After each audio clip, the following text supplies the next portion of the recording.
총독 자격으로 온 거예요. 그 총독에 가가지고서 해야 될 게 행정적인 것만 처리하는 총독이 아니라 신앙의 문제까지도, 유대인들의 신앙의 문제까지도 총괄할 수 있는 총독의 권한을 가지고 오는 거예요. 또 그것만 가지고 오는 게 아니에요. 가서 우리가 성벽도 짓고 그래야 되는데 물자가 필요한데 그 물자도 좀 지원해 주십시오. 나무도 좀 벌목에다 쓸 수 있게 해주시고. 이걸 다 권한을 가지고 오는 거예요. 그러니까 이 사람은 그냥 단순한 지도자, 선지자로 온 게 아니에요. 선지자이면서 동시에 페르시아에 뭐로 온 거죠? 총독으로 온 거예요. 총독으로 와가지고서 이방 신상을 청산해라, 이혼해라는 거를 개인 자격으로 선지자의 말로 해가지고선 맥혀 들어갈 수가 없는 거예요. 그렇죠. 저 같아도 아무리 안 되는 것 같은데. 뭘로 하나면 포고령으로 내리는 거예요. 안 지킬 수 없게. 이건 황제의 명예, 황제령이에요. 그렇게 따라야 돼, 안 따라야 돼? 따를 수밖에 없었던. 이 부분들은 사람들이 놓치고.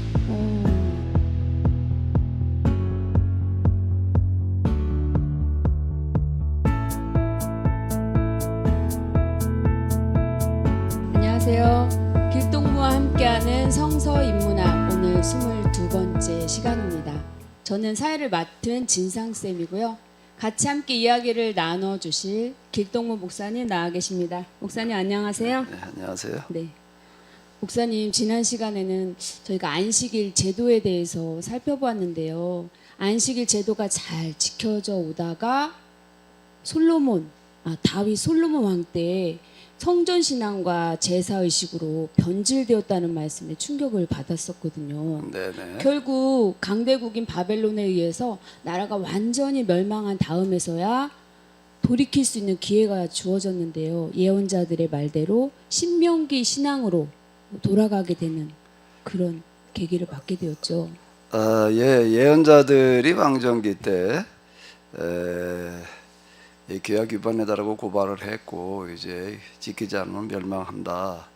그래서 예언자들의 말대로 그들이 멸망했다, 그리고 포로 생활했다는 것까지는 잘 알려져 있는데, 이 부분에서 이제 우리가 놓칠 수 있는 부분이 지난 시간에도 계속 이제 강조를 했었는데요.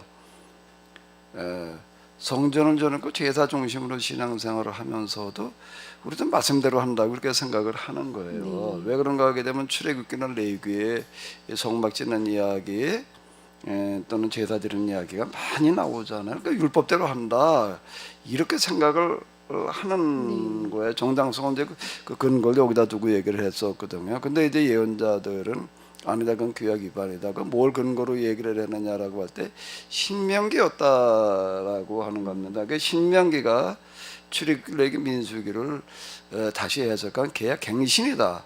오늘 우리가 신앙생활을 할 때는 출애굽기나 레위기에 준해서가 아니라 신명기에 따라야 된다라고 하는 것에 대한 이해가 지금 거의 없는 것 같아요. 네, 전혀 구분을 못 하고 있는 것 같아요. 그거는 교회에서 목회자들만 그런 것도 아니고 전문가인 구약학자들도 이 얘기를 하는 학자들까지요? 거예요. 이렇게 얘기하는 사람은 제가 아직 못 봤어요. 근데 예언자들은 신명기에 근거해가지고 규약 위반이라고 고발을 했다. 라고 하는 거거든요. 그리고 이제 그게 예언자들의 말이 맞았다는 거는 포로기에 때가 가지고서 그 예언자들이 어쨌든 그들 활동으로 말미암아 신앙이 다시 회복되어지는데, 그 운동은 무슨 운동이라고 그랬다고요? 신명기 운동, 신명기 신학. 그 사람들은 신명기 역사가 신명기 신학자, 신명기 예언자들, 그러니까 신명기가 되는 거예요. 비로소 이제 신명기를 가지고 신앙생활을 하게끔 했다. 그 신명기를 가지고 한다는 거는 뭐가 폐지가 되는 거죠? 성전과 제사 중심이 아니라 회당을 만들어 놓고 규약법을 공부하는 거 중심이었다. 이 부분을 이제 우리가 놓치고 있는 것 같아요. 이제 제가 생각하기에는 우리가 이스라엘 구약 성경과 이스라엘 역사를 돌이켜 놓고 보면서 요 부분이 제일 중요하다. 중요하다고요? 제일 중요한데 이걸 놓치는 거예요. 그러니까 오늘 우리도 이게 뭐가 잘못됐는지가 안 보이는 거예요. 이런 부분들이요. 이제 지나간 역사를 모르면 우리가 망한다는 이야기가 지나간 역사 속에서 이걸 더듬어 봐야지 되는데 성경만 가지고서는 여기가 이제 확인이 안 되는 거예요. 이제 그 부분을 이제 꼭 우리가 염두에 두면서 이제 오늘 우리가 또 들어가 봐야지 네. 될 것 같습니다. 오늘은 포로기 이유를 살펴보는 건가요? 네, 일단 이제 예레미야가 이야기했던 대로 포로로 끌려가는 게 단순히 포로살이를 하러 가는 게 아니라 바벨론을 멸망시키러 가는 거다 이렇게 얘기를 네, 했다는 게 놀라운 그거 얘기가 놀라웠죠. 되는 거예요. 그 멸망시키는 방식이 회당을 지어놓고 성경 공부한 걸로 말미암아 바벨론이 멸망했다. 사실 이런 해석도 이게 지금 없는 해석이거든요. 이 역사를 어떻게 해석해야 되느냐라고 하는 거에서 이제 우리가 여기서 또 한번 생각해봐야 될 그런 건데 어쨌든 간에 그들이 이제 돌아오는 거예요. 귀환을 하는 거거든요. 이거는 세계사에서 전무후무예요. 네, 맞습니다. 전무후무한 이건 정말 놀라운 어떤 그런 일이었다. 이때 돌아오는 사람 입장으로 돌아가서 보면은 그들의 기분이 어땠을까요? 너무 좋았을 것 같은데요. 꿈에 너무 그리던. 네. 너무 좋았겠죠. 그 이제 이때 이 사람들이 돌아오면서 불렀던 찬양이 남아 있어요. 네. 그 어딘가 하면 시편 126편이거든요. 126편이 이때 이들이 돌아오면서 불렀던 시편은 시 바꿔 얘기하면 다시 얘기하면 찬양이 이렇게 되겠는데요. 한번 뭐 짧습니다. 읽어보실까요? 네, 여호와께서 시온의 포로를 돌려보내실 때 우리는 꿈꾸는 것 같았도다. 그때 우리 입에는 웃음이 가득하고 우리 혀에는 찬양이 찼었도다. 그때 문나라 가운데에서 말하기를 여호와께서 그들을 위하여 큰 일을 행하셨다 하였도다. 여호와께서 우리를 위하여 큰 일을 행하셨으니 우리는 기쁘도다. 여호와여 우리의 포로를 남방 시내들 같이 돌려보내소서. 눈물을 흘리며 씨를 뿌리는 자는 기쁨으로 거두리로다. 울며 씨를 뿌리러 나가는 자는 반드시 기쁨으로 그 곡식단을 가지고 돌아오리로다. 여기에서 보게 되면 중심이 뭘 얘기한 거죠? 아마 일단 3절 아닐까요? 여호와께서 우리를 위하여 큰 일을 행하셨으니 우리가 그때에 기쁘도다. 문나라 가운데서 말하기를 여호와께서 그들을 위하여 큰 일을 행하셨도다. 그 바벨론이라는 나라에 파브로로 끌려온 나라들이 많이 있었어요. 네. 이스라엘만 전쟁 포로로 끌려온 건 아니 식민지반 나라 다 전쟁 포로로 끌어왔으니까. 그런데 귀환령이 내려진 거는 포로들에게 다 귀환령이 내려진 게 아니에요. 유대인들만 귀환령이 내려진 거예요. 그런가요? 다 돌아간 게 아니고요. 그냥 구레사라는 사람이 인도주의에 따라서 그냥 포로들 전부 다 돌아가라고 그랬다. 그 얘기가 아닌 아니고요. 거예요. 유태인 귀환령이에요. 그것도 독특하네요. 그러니까 문나라 사람들이 여호와께서 그들을 위하여 큰 일을 여호와께서 이스라엘이 믿는 유대인들이 믿는 하나님이 여호와였잖아요. 그러니까 네. 여호와께서 그들 큰 일을 하셨도다. 이 다른 나라 사람들 그렇게 말을 했다라고 하는 거예요. 다른 포로 다 돌아갔다면 이 얘기 나올 필요가 없는 그렇죠. 얘기가 되는 거죠. 여호와께서 우리를 위하여 큰 일을 행하셨으니 우리는 기쁘도다. 기쁘겠죠. 네. 이거를 뭐라 그런가 하면 제2의 출애굽. 아마 초기 애굽에서 400년 동안 종살이하다가 나올 때 기분이 아마 이 비슷하지 않았을까. 그랬을 거네요. 그러니까 이제 구약 성경은 사실 또 출애굽 이야기라고 봐도 과언이 아니에요. 첫 번째는 애굽으로부터의 출애굽이고 두 번째는 바벨론. 바벨론으로부터 이게 출바벨론이 되겠죠. 출애굽이 네. 아니라 이제 노예로부터 다시 풀려나는 어떤 그런 해방의 두 해방의 이야기다라고 이렇게 볼 수가 그러네요. 있거든요. 그런데 이 노래에서 우리가 관심 가지고 봐야 될 게 하나가 있어요. 뭘까요? 지금 바로 여기 아닌가요? 요것만 보고 넘어가기 쉬운데 이들이 포로 기간 동안 이 율법을 계약법을 다시 모여가지고 이제 공부하고 이제 그러면서 회당도 공부하면서 얻은 하나의 교훈이 있는 거예요. 얻은 교훈이 있는데 그걸 여기다 고백을 하고 있는데 뭔가라고 하게 되면 요거 한번 보실까요? 눈물을 흘리며 씨를 뿌리는 자는 기쁨으로 거두리로다. 또 그 다음에요. 울며 씨를 뿌리러 나가는 자는 반드시 기쁨으로 그 곡식단을 가지고 돌아오리로다. 이게 무슨 얘기일까요? 이 얘기일까요? 이 얘기가 뭘 얘기하는 거지요? 글쎄요, 포로에서 고생하면서 이제 다시 회복되는 귀환하는 그 기쁨을 말한 거 자, 아닐까요? 성전 제사 신앙이라고 하는 거는 신앙의 성격이 뭔가 하면 하나님께 우리가 성전을 지어서 그냥 드리고 네. 그리고 그 이제 뭐 이스라엘은 신상은 안 만들어 놨지만은 이방종이 신상을 만들어 놓는 거예요. 그리고 이제 제일을 성대하게 지난 시간에 이제 찬양 얘기를 좀 많이 했는데 네, 맞습니다. 그 성대하게 제사 지내는 거 중에 꼭 빠지지 않는 거가 뭔가 하면 찬양인 거예요. 이걸로 그냥 음악을 동원해 가지고서 음악이 그 이 사람들의 그 감성을 이렇게 이제 만지고 감동 주는데 굉장히 중요한 역할을 그럼요. 하자는 그 음악을 동원해 가지고서 이래가지고 하나님 이제 또 받들어 놓는 거예요. 그러면 하나님께서 이걸 받으시고 복을 주신다. 하나님한테 우리가 잘 섬기게 되면 복을 받는다. 이제 이렇게 생각하는 그런 신앙이거든요. 그런데 이제 바벨론 포로 경험을 통해서 이제 그게 아닌 거예요. 뭔가라고 하게 되면 이 얘기가 무슨 얘기예요? 씨를 뿌린 대로 어떻게 한다는 거죠? 거둔다는 거를 배우는 거예요. 콩 심은 데 뭐가 나오고 제가 앞에서도 계속 네, 얘기했죠. 말씀하셨죠. 콩이 나고. 콩 나고 팥 심은 데 팥난다. 팥이 나는 거를 그건 다 아는 얘긴데 아니 끝까지 그게 뭐 대단한 거냐? 아 그걸 알고 있는 거고 그 가치를 아는 거고는 또 다른 얘기가 그 가치. 네. 되는 거예요. 결국 하나님을 믿는다는 게 뭘 하는 거냐? 규약법을 공부했다라고 하는 건 뭐냐면 하나님께서 만들어 놓으시는 법대로 하는 거다라는 걸 배우는 거예요. 그전에 하나님을 잘 섬기게 되면 잘 그분 뜻에 맞추게 되면 그분이 우리에게 복을 주신다. 이게 이제 이렇게 얘기를 하는 거 기복신앙이라고. 네, 복을 교방식으로 빌면은 하셨죠. 하나님도 잘 보이면은 그러면 복을 준다. 이렇게 이제 생각하는 거예요. 그 이제 역사가들 또 이제 종교학자들 뭐 이 사람들은 다 뭐라고 얘기를 하는가 하면 종교의 기원은 기복에 있다. 이렇게 다들 얘기를 하는 거거든요. 그런데 성경의 신앙은 이와 다른 네. 거예요. 복을 비는 데 있는 게 아닌 거예요. 우리는 복을 비는 신앙이 아니에요. 뭐가 아니라고요? 복을 비는 신앙이 아니라고요. 복을 빌어 가지고 복을 받는 그런 신앙이 아니라는 거예요. 그거하고는 반대예요. 오히려 어떻게 더 복을 받는 거라고요?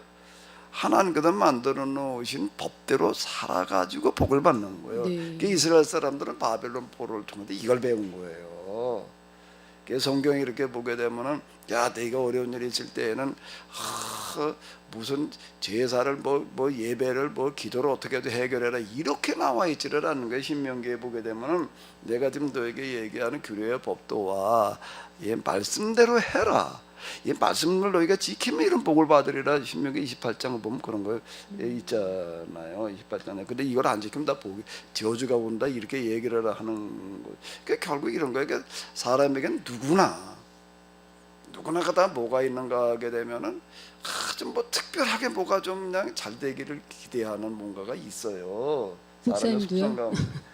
누구나. 네, 누구나죠. 누구나. 다행히. 하나님은 잘 믿었더니 말이야 하는 거 한 가지도 말이야 복을 주셔서 그냥 이렇게 되고 싶은 거예요. 내가 열심히 노력을 했더니 이렇게 이거 말고 당연한 거죠. 그리고 이제 종교가 여기에 있다. 이게 이제 일반 세상 모든 기복 종교는 이렇게 시작되는 거지만 성경은 그렇게 시작되어지는 게 아니에요. 그게 다르다라고 그러니까 이걸 뭐라고 이제 구분해 가지고서 우리는 계시 종교다 이렇게 얘기를 하는 거거든요. 기복 종교 우리는 다르다. 근데 실제로는 기복 종교와 다를 바가 없이 되어져 버리고 마는 거죠. 근데 이제 비로소 바벨론 포로를 통해서 이걸 배웠다라고 고백하는 이야기가 되는 거예요. 이게 여기서 제일 중요한 부분은 사실 뭐라고요? 5절, 6절이야. 다시 한번 읽어줘 봐요. 눈물을 흘리며 씨를 뿌리는 자는 기쁨으로 거두리로다. 울며 씨를 뿌리러 나가는 자는 반드시 기쁨으로 그 곡식단을 가지고 돌아오리로다. 이 고백을 비로소 하는 얘기가 되는 거예요. 하나님을 절대 의지하고 그냥 하는 기도했더니 하나님가 도와주셨다. 이거는 다 기복 종교의 기복 신앙이에요. 네, 그렇군요. 그럼 목사님 이들이 이제 귀환을 해서 이 귀한 교훈을 얻었잖아요. 그 이후에는 그럼 이 계약법대로 이제 잘 지켰는지. 그들이 그러면 이제 뭐가 어떻게 됐는지를 또 조금 우리가 이제 보자. 그리고 돌아왔어요. 네, 돌아왔죠. 돌아왔을 때 뭐가 기다리고 있었을까요? 그들이 기다리고 있는 거가 뭘까요?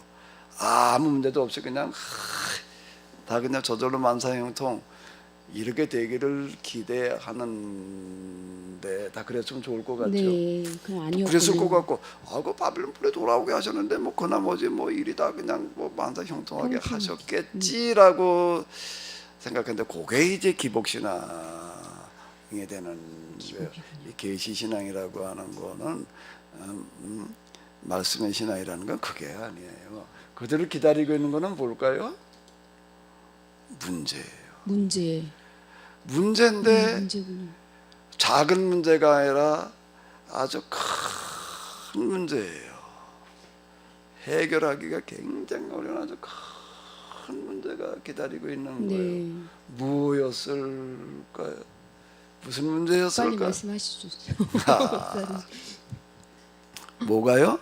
먹고 살기? 먹고 살 수가 없는 거예요. 왜 그런가요? 그들이 돌아온 땅은 옛날에 그들이 살던 북왕국, 남왕국 있던 그 가나안 땅은 다 차지한 게 아니라 예루살렘 그 인근이었어요.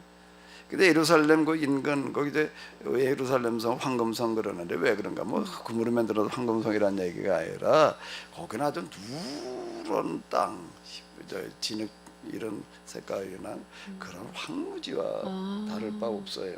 여기에는요. 그 여긴 농사를 지을 수가 없는 땅이에요. 네, 그렇겠네요. 농사를 지을 수 없다는 거는 풀이 자라지 않는다는 얘기가 되는 거거든요.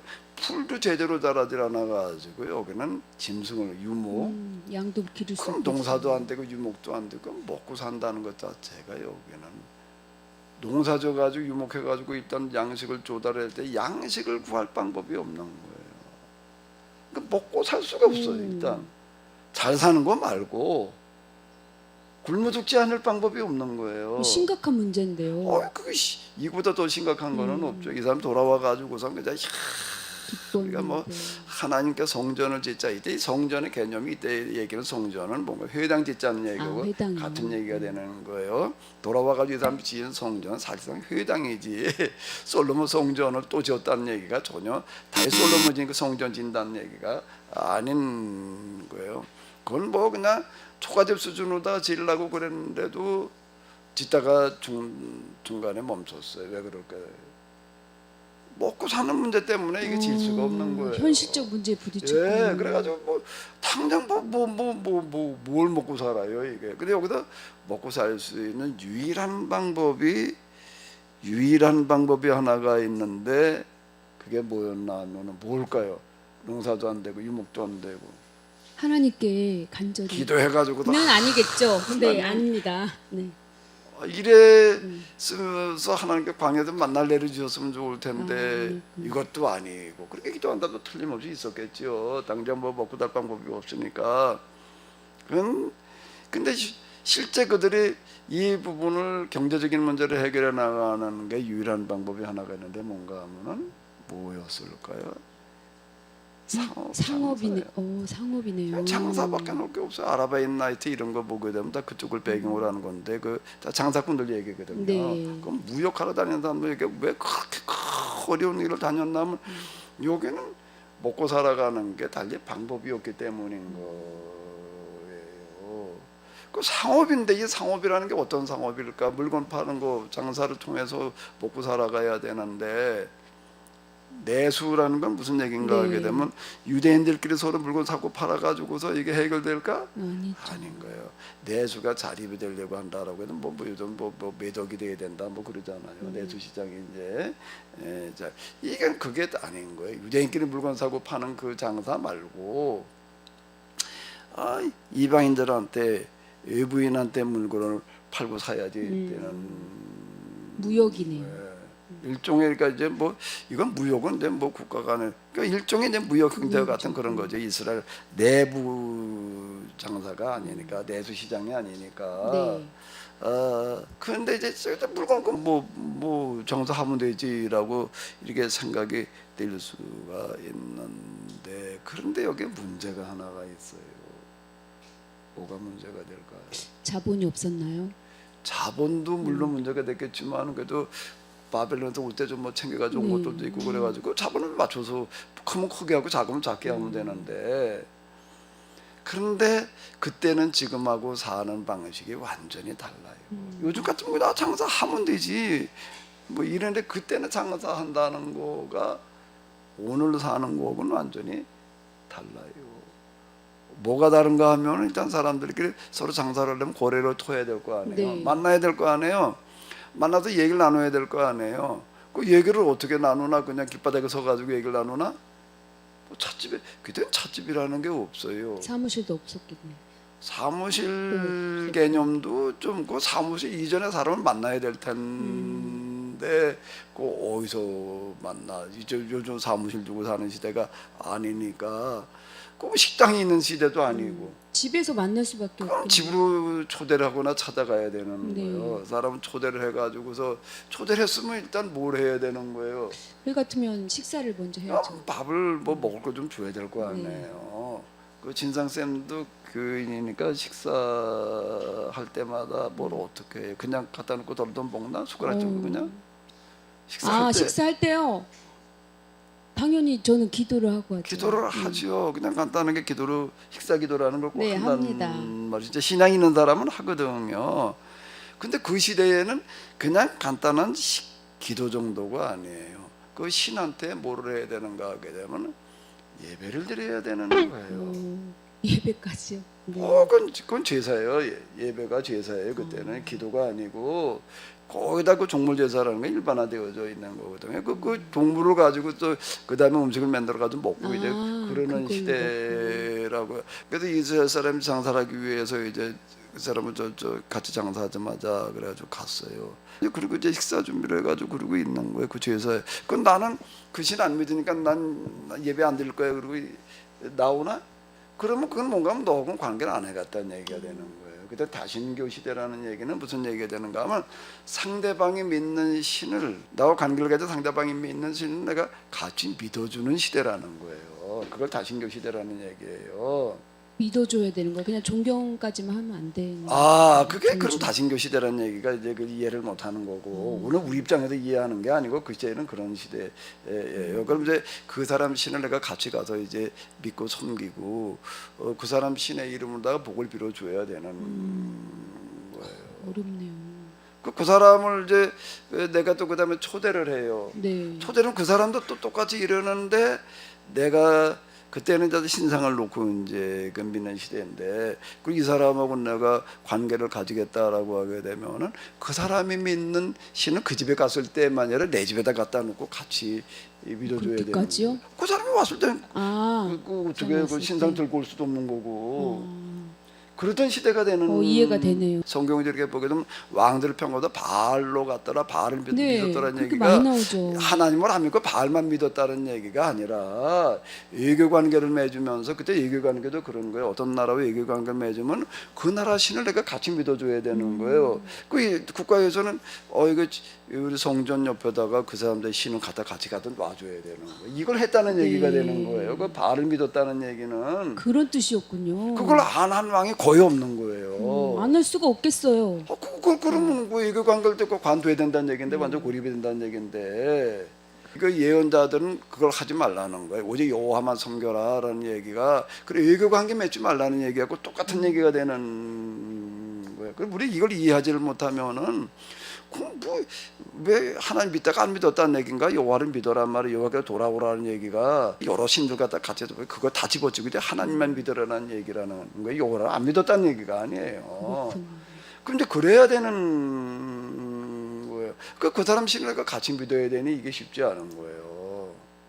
그냥 믿는 척만 하는 건 어떨까요? 척을 하더라도 여기다 갖다 그새 신상을 갖다 놔야 되는 거야 내가 내 집에다가. 그리고 그 사람이 뭐 같이 예배 참석을 내가 해줘야 되는 거야. 그 척이라는 거가 이게 척인가? 척만 가지고서는 안 되는.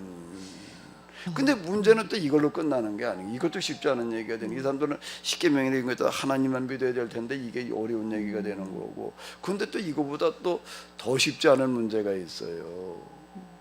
뭘까요? 거래라는 거는 물건을 주고받는 거잖아요. 네. 서로 담보물을 제공을 해야 되는 거예요. 그렇죠. 예? 담보물을 제공을 해야 되잖아요. 그 요즘 신용장이라는 얘기예요. 요즘은 이제 개인 담보가 아니라 중간에 이제 은행을 두고서 이제 은행을 통해 가지고 다 이제 그런 신용장들 주고받고 뭐 이제 이렇게 하는 거거든요. 그때는 그런 게 없어요. 담보를 제공해 줄 수도 없어요. 담보를 제공한다는 거는 법이 있어야 된다는 얘기가 되는 거거든요. 담보 제공했는데 이 사람이 지키지 않았다 그러면 내가 강제 집행하는 법이 있을 때가 하는 게 그런 법이라는 게 없으니까 담보는 가지고 될 수도 없어요. 은행 뭐 신용장도 당연히 안 되는 거. 그건 다 법이 있을 때 네, 가능한 그렇죠. 얘기지. 그럼 뭐 그런 법이라는 거 없으니까. 근데 담보물을 뭘 가지고 해놔야 되나? 그러면 서로 이 약속을 했는데 약속 어기잖아요. 뭐 계약서나 썼다고 해가지고서 그게 되는 게 아니고. 그러니까 어떻게 해야 될까? 뭘로 담보로 잡아내야 되나? 사람인 거예요. 사람이요. 사람인 거예요. 사람을 어떻게 하는가 하면 서로 자식들을 결혼을 시키는 거예요. 딸과 아들을 주고받는 거예요. 혼인 관계를 맺는다 말씀이시죠? 혼인 관계를 맺어 두는 거예요. 딸을 하나씩 주고받아야 되는 거예요. 내가 저 사람 딸만 데리고 끝나면은 그러면 안 되죠. 안 되는 거예요. 나는 뭐 손해 볼 게 없어요. 저 사람은 그러면 저 사람도 인지를 잡아내야 되잖아요. 인지. 그러니까 딸 하나씩 주고받아야 되는 거예요. 이게요. 그렇게 좋게 얘기를 하면 혼인이지만은 네. 사실상 뭐가 되는 거죠? 인질인데요. 인지를 잡아놓는 거예요. 그러고 장사를 하는 시대예요. 이때는요. 그러면 이걸 해야 돼 말아야 돼. 할 수밖에 없는데요. 그러니까 할 수도 없고 안 할 수도 없고. 그런데 당장 먹고 사는 방법이 없으니 이걸 안 할 수가 없어가지고 다들 그러고 가야 되는 거예요. 와가지고 이제 하나님만 믿고 이렇게 하자라고 생각하다 그러고 싶지. 그런데 이게 안 되는 거예요. 이게 이러고 있어요. 이제 그러고 살고 있는 거예요. 안타깝네요. 그 귀한 교훈을. 근데 이런 거를 보고도 아이고 뭐 어떻게 그렇게 살 수밖에 없지. 근데 그런 소식을 이렇게 들으면서 이것 때문에 아주 그냥 속상해하고 분통을 터뜨리던 사람이 있어. 이거 가지고 이렇게 하면 안 되는데. 그리고 이 소식을 듣고 나가지고서 그냥 너무 안타까워가지고 식음을 전폐하면서 금식기도 하고 그러던 사람의 이야기가 있어요. 그런 책이 저 하나 있어요. 알겠어요. 누구지요? 느헤미야요. 느헤미야라는 네. 사람인 거예요. 이스라엘 사람들 귀환은 했지만 가서 그냥 아직 성벽도 지어놓지 못하고 그냥 이루고 살아가고 있단 말이야. 신앙을 유지하려고 하다 유지할 방법이 없어가지고 나도 그다 이제 혼합 신앙이 되어져 있고 이방인들과 지금 다 결혼을 하고 있고 그렇다. 근데 여기 이건 아니다. 그 방법을 이제 찾는 사람이 있는 거예요. 이게 해결해야 되겠다라고 나서는 사람이 있는데 느헤미야라는 사람인 거예요. 이 사람은 귀환할 때 귀환했던 사람이 아니거든요. 그렇죠. 이제 페르시아 궁정에서 이제 고유직에 있던 사람인데 이 사람이 이제 자원해가지고 와가지고서 이제 이 문제를 해결하러 들어가는데 첫 번째 와서 뭐부터 시작을 했나 하면은 느헤미야서 읽어봤죠? 네, 읽어봤습니다. 뭐 하는 성벽 이야기예요? 재건하는 이야기. 성벽 만드는 얘기가 나. 네. 그게 무슨 얘기인가 와서 이제 성전 짓다가도 집어쳤는데 성벽을 쌓는 거는 더 어려운 얘기예요. 이거는요. 그렇죠. 먹고 그러니까 살기 성벽도 없다 힘든데. 보니까는 그때는 방어라는 게 법이라는 게 없던 시절이기 때문에요. 이거 뭐 도대체가 이게 그냥 안방 열어놓고 사는 거고 똑같은 얘기가 되는 거예요. 그러니까 와가지고 성벽 짓는 그 작업을 그냥 아주 강행을 해가지고서 성벽을 지어놓고 이걸 하나 저놓고 이제 성문 광장에 모여가지고 이스라엘 불러다가 이제 집회하는 그런 이야기가 이제 이렇게 나오고 있거든요. 이러면서 이제 비로소 이제 유대인들이 돌아왔지만 아직 신앙의 기초가 제대로 잡히지 않는데 이제 비로소 이제 느헤미야가 와가지고 성벽을 짓고 성문 수문광장에서 이제 낙성식을 하는 거예요. 그러면서 이스라엘 불러다가 집회를 하고 이러면서부터 비로소 신앙의 기틀이 잡혔다 그래가지고 이 사람을 뭐라고 부르나 하면 이때부터 유대인들을 유대교라고 불러요. 네, 유대 대신에 유대교. 유대교가 이제 탄생을 하는 거예요. 이때부터 이게 유대교의 아버지라고 불러요. 네. 이 사람 그래서 이제 성벽을 지어놨어요. 그러나 여기 이걸 보면서 하는데 야참 느헤미야가 대단하단 말이야. 이제 느헤미야의 이제 리더십 네, 교회에서 많이 들어봤죠. 그런 얘기 리더십 많이 들어봤죠. 가지고 성벽 짓는 얘기 가지고 리더십 가지고 자꾸 얘기를 하는데 사실 그것도 쉽지 않은 일을 정말 해냈어요. 온갖 방해 공작에 다 들어 있었고 그냥 암살하려고 하는 계획까지 뭐 세워가지고 그러고 하는데 그것도 교묘하게 또 이제 지혜롭게 다 피해 나가고 이제 느헤미야의 리더십 이러는데. 내가 그 얘기 가만히 이렇게 듣다 보니까는 초점이 잘못 맞춰져 있더라고요. 뭐가 잘못됐죠? 느헤미야의 리더십은 여기까지가 아니에요. 그 사람을 유대교의 아버지라고 부르는 이유가 있는데 이 사람으로 말미암아서 진짜 유대교가 이제 시작이 되어졌는데 성벽이나 지어놨다가 유대교가 저절로 되는 건 아니에요. 뭐를 해결해 놔야지 되나요 이제요? 아까 혼합된 그 신앙 문제 아닌가요? 먹고 사는 문제를 해결해 먹고 사는 문제요? 먹고 사는 문제를 해결해 줘야지 이게 그것까지 해결했다고요, 느헤미야가? 해결했지요. 읽어보지 근데 못했는데. 거기에 그 얘기까지는 잘 안 나와요. 그 얘기까지는 잘 안 나오는데 느헤미야는 이걸 해결을 했어요. 먹고 사는 문제를 해결을 해가지고 그 이후에 유대인들은 어떻게 되는가 하면 그때부터 유대인들이 이 세계에서 돈을 제일 잘 버는 사람들이 돼버리는 거예요. 지금도 유대인 그러면 다 네. 그러잖아요. 어디 가니 유대인들이 항상 어디를 가든지 돈을 잘 벌었어요. 주로 이제 이 상업 쪽에서 이제 이렇게 기술 이렇게 이제 이 돼나갔거든요. 이 문제를 이 사람이 해결을 하는. 아니 어떻게 해결했단 말씀이시죠? 전 어떻게 해결을 했나? 어떻게 하면 해결할 방법이 있을까? 그 먹고 사는 문제를 가르쳐 줬나요, 느헤미야가? 가르쳐 주지요. 당연히 가르쳐 주지요. 그거를요. 어디 있죠? 어떻게 가르쳐 줬을까? 거기 그렇게 기록이 되어져 있어요. 뭔가 하면 혼합신앙 청산하라는 거예요. 그게 먹고 사는 문제랑 무슨? 그러니까 이게 해결책으로 보이지를 않아요. 네. 혼합신앙을 누가 하고 싶어서 하나? 그 어쩔 수 사람들하고 없어서. 장사를 하려니까 그렇게 하지 않으면 안 되니까 할 수 없이 하는 걸 청산하라는 거야. 그러면 그 사람하고 거래를 끊으라는 얘기가 되는 건데 그럼 거래 끊으면 어떻게 먹고 살아? 그럼 대안을 제시했나요? 자 일단 이제 가보자고요. 네. 대안을 너무 제시를 궁금한데? 하기는 하는데 이게 대안으로 느껴지지 않는 대안인 거예요. 그렇군요. 그 다음에 뭔가라고 하게 되면 이방인과 결혼하지 말라. 라고까지만 했으면 좀 난데 이미 결혼해가지고 애까지 낳고 살고 있는데 이혼하라는 거예요. 네, 저도 성경에서 그 부분 읽고 참 잘 고개를 이해가 안 이렇게 됐죠. 절레절레 흔들고. 이건 너무하단 말이야. 아니 뭐 앞으로는 결혼하지 말아라 그러면 몰라도 이미 결혼까지 해가지고 애 낳고 잘 살고 있는데 그걸 강제로 이혼시킨다? 이거는 그건 좀 말이 안 되는 거 인권이 아니에요? 뭐 어쩌고 저쩌고 이렇게 얘기하는 사람들 가정을 계속 중요시 여기는 하나님 배우고 있는데. 그런 거죠. 그런데 느헤미야는 이걸 밀고 나갔어요. 이방 신상들을 못 섬기게 했다고요. 네. 청산시켰어요. 강제로 이혼을 시켰어요. 진성쌤 같으면 강제로 이혼해라 그러면 할 거예요? 생각해 봐야겠네.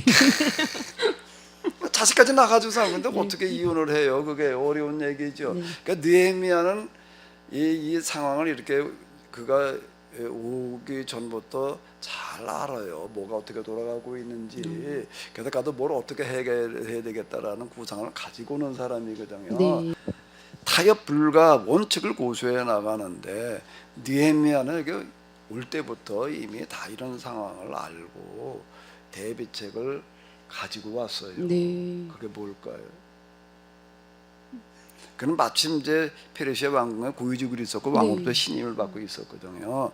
그 왕혼 때 뭘 요구했는가 하면 나를 유다의 총독으로 보내주십시오. 네.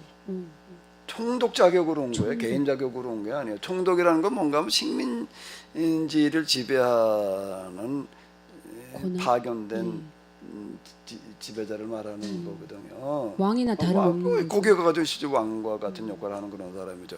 총독 자격으로 온 거예요.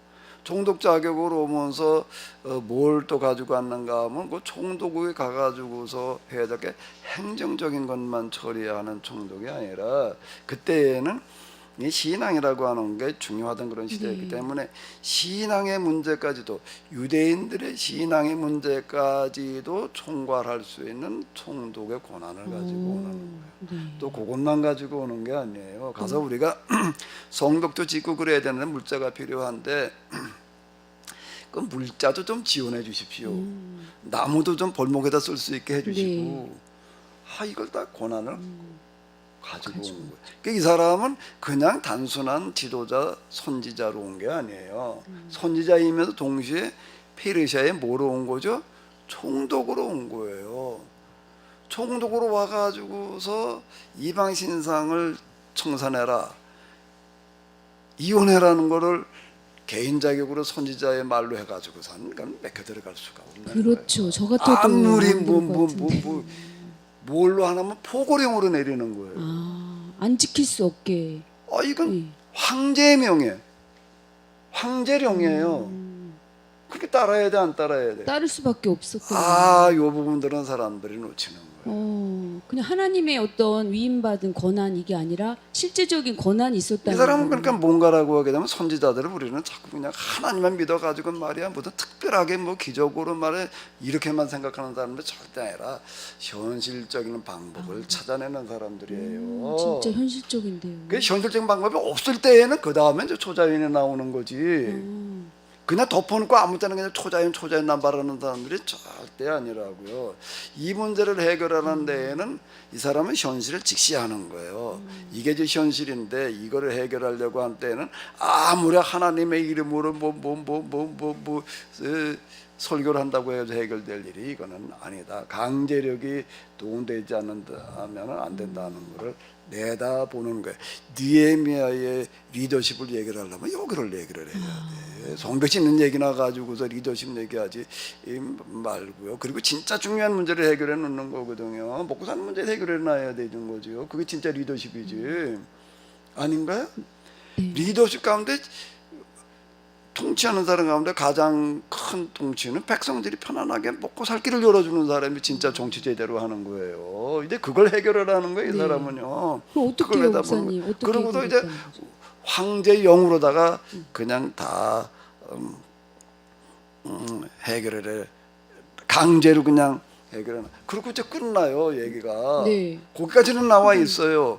그 다음에 무슨 일이 어떻게 되느냐는 건 느헤미야 이서가 있으면 좋겠는데 없어요. 몰라요. 그러니까 뭐 그냥 그랬나 보다 하고 관심들이 없나요. 근데 역사 속으로 들어가서 우리가 이제 그거를 추적해 볼 수밖에 없는 거예요. 그러니까 성경 해석과 역사는 뗄 수가 없어요. 역사를 떼버리고 성경만 해석하면 이건 해석이 될 수가 없는 거예요. 그러니까 느헤미야가 이렇게 한 거가 어떻게 해서 이게 먹고 사는 문제를 해결하는 걸까? 그러니까요. 제가 궁금한 게. 한번 봐도 이게 먹고 사는 문제 해결해 굶어 죽으라고 얘기한 거고 다를 거 굶어 죽을 수밖에 없는데요. 그렇죠. 그런데 역사 속으로 들어가 보게 되면 어떻게 되는가라고 하게 되면 유대인들이 돌아와 가지고 100년이 안 돼 가지고 세계적으로 유명해지기 시작을 했어요. 세계적으로 유명해지기 시작을 했는데 그게 뭔가 하면 일단 예루살렘이라는 이 도시가 세계적으로 유명한 도시가 돼버렸어요. 뭘로 유명해졌을까요? 교육. 그때 헬라제국 시대인데 그때 세계 최고의 교육 도시가 알렉산드리아예요. 거기는 뭐 책이 그때 그 당시 뭐 100만 권이 있었대나 어쨌대나 그 당시 어마어마한 도서관이 있고 세계 최고의 교육 도시가 알렉산더의 이름을 따서 지은 그런 이 도시 이거든요. 그런데 100년이 안 돼 가지고 무슨 소문이 났는가 하게 되면 예루살렘에서 공부한 애들이 알렉산드리아에서 공부한 주로 유학생들이 와서 공부를 하는 데거든요. 알렉산드리아 유학 가서 공부한 애들보다 예루살렘에서 공부한 애들이 훨씬 더 우수하다. 그러니까 유학을 보내려면 예루살렘으로 보내라. 이렇게 되는 거예요. 그러니까 이제 유대인들이 유명해지기 시작을 하는 거예요. 뭘로 첫 번째 유명해졌냐면 지식인 거예요. 지식을. 유대인 따라갈 길이 없는 그 다음에 뭘로 또 유명해졌나 하면 예루살렘에 있는 유대인들이 다 부자가 돼버렸어. 부자도 어떤 부자가 됐나 하게 되면 겨우 먹고나 사는 부자. 먹고나 사는 건 부자가 아니지 뭐. 그렇죠. 그냥 평범한. 그래도 동네에서 좀 이름난 세계적으로 유명한 부자들이 돼버리는 거예요 이제. 예루살렘에 사는 유대인들이 제일 잘 산다 이렇게 돼버린 거예요. 이게 뭐 목사님, 때문에 느헤미야가 모든 살 길을 다 막았는데 어떻게 이런 일이 일어날 수가? 그러니까 이게 이제 이러면 느헤미야는 이걸 내다보는 거예요. 그러니까 선지자지요. 그러니까 선지자예요. 그러니까 선지라는 얘기가 이걸 내다본다는 얘기가 되는 거거든요. 내다보기를 추진해 나가는 사람인 거예요. 이 사람은. 그러니까 이게 당시 사람들은 이해하고 받아들이기가 굉장히 어려워요. 그렇지만은 그는 그걸 내다보고서 이렇게 하지 않으면 안 된다라고 해가지고서 이제 총독 자격으로다가 황제 영으로다가 밀고 나간 거예요. 이게 완전 그 전쟁에서 배수진이라는 게 있잖아요. 네. 아, 배수진이요. 그러니까 완전 배수진을 치게 만들어 놓는 거예요. 이 사람은 좀 쉬운 게 있으면 쉬운 길로 가려고 그러죠. 어려운 길을 스스로 만들어 가려고 그러기가 어려워요. 그걸 이제 강제로 그렇게 만들어 놓은 거예요. 강제로 만들어 놓은 결과인데 그럼 뭐가 어떻게 됐을까요? 네. 일단 뭐로 아까 유명해졌다고요? 열심히 애들이 율법으로만 공부시켜 놓고요. 그 당시 율법을 공부한다는 거는 그 당시 최고의 지식인은 어떤 사람이 최고의 지식인인가 하면은 서기관 그런 사람들 글씨를 읽고 쓸 수 있는 사람이면은 최고의 지식인이에요. 그 정도요. 그때에는 그게 어려운 얘기예요. 내가 60년대 초만 오는데 우리 동네에 그 한글 읽을 수 있는 사람이 2사람밖에 없었어요. 네. 몇십 명 가구 중에서 그 정도로 이게 옛날에 글씨 읽고 쓴다라고 하게 되면 최고의 지식인인데 유대인들이 읽고 쓰는 거는 말할 것도 없고 맨날 토론을 하다 보니까는 이게 고대 훈련이 되는 유대인 따라갈 사람이 없어. 그 공부를 해놓으니까 그 다음에 뭐를 하나 하면 공부한 거고 연구하는 거고는 같은 얘기가 그렇죠. 되는 거. 물론 공부 안 하고도 연구를 할 수는 있겠지만 공부하고 연구하는 거고는 이 얘기가 다르죠. 뭘 연구를 했을까? 장사를 하긴 장사밖에 갈 길이 없는 거예요. 장사를 해야 되는데 뭐 서로 신들을 주고받고 딸 자식을 주고받고 얘기할 거 없이 어떻게 하면 될까? 장사해서 진짜 장사를 해서 돈을 벌려면 어떻게 하면 장사가 될까? 간단해 이치는. 품질을 좋게 하는 방법이죠. 제일 좋은 제품을 만들어서 네. 신제품을 만들어서 어떻게 신제품. 팔면은 적정하게 팔면은 적정 가격. 이거는 뭔가 하라고 신제품을 탁 만들었어요. 더 좋은 제품을 만드는 거예요. 그걸 파는 사람은요 절대 예상거래라는 게 없어요. 현금 거래예요. 오, 현금으로요. 지금도 그래요. 지금 HBM 뭐 엔비디아 이런 데서 나오는 그런 거죠. 요즘 그 AI 덕분에 이제 그 나온 제품 하나 있어요. HBM이라고 하는 그 메모리를 가지고서 뭐 이렇게 되면 그래픽 카드인데 이건 하나가 지금 한 개가 우리 돈으로 수천만 원인가 없어서 못 팔아 이게. 그 세계에서 제일 돈 잘 버는 데가 그게 엔비디아야 지금. 그리고 여기는 없어서 못 파는데 예상이라는 게 될까? 그건 현금 주고도 지금 못 사는 판인데 어디 예상이라는 게 있어요. 그 현 싸들고 줄 서도 안 되는 거예요 이게 지금요. 네. 똑같은 얘기가 되는 거예요. 최고의 제품을 연구를 해가지고 만들어서 딱 내놔.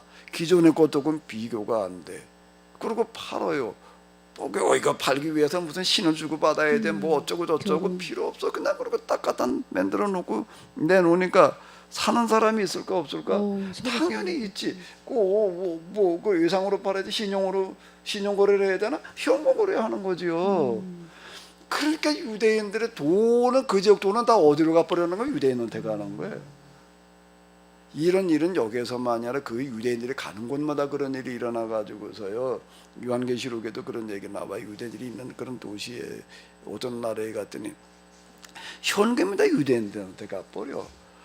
그래가지고 경제가 바탕이 난다 이런 얘기가 나오는 거예요. 유대인들이 가는 데마다 그런 일이 일어나는 거 지금까지도 그래요. 네, 욕먹는다고. 지금도 세계 돈줄을 쥐고 있는 건 유대인이에요.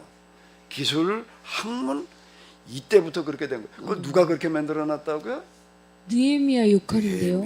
느헤미야는 이걸 내다보는 거예요. 이걸 내다보고 그랬을까요? 내다보면 그렇게 선지자지요. 내다보지 않았으면 어떻게 강제 이혼을 시켜요? 그런가요? 선지라는 말 자체가 뭐 돼지피 선지가 아니에요. 돼지피 아니죠. 선지가 아니고 먼저 내다본다는 선지예요. 이건 네. 선지국 선지가 아니라고요.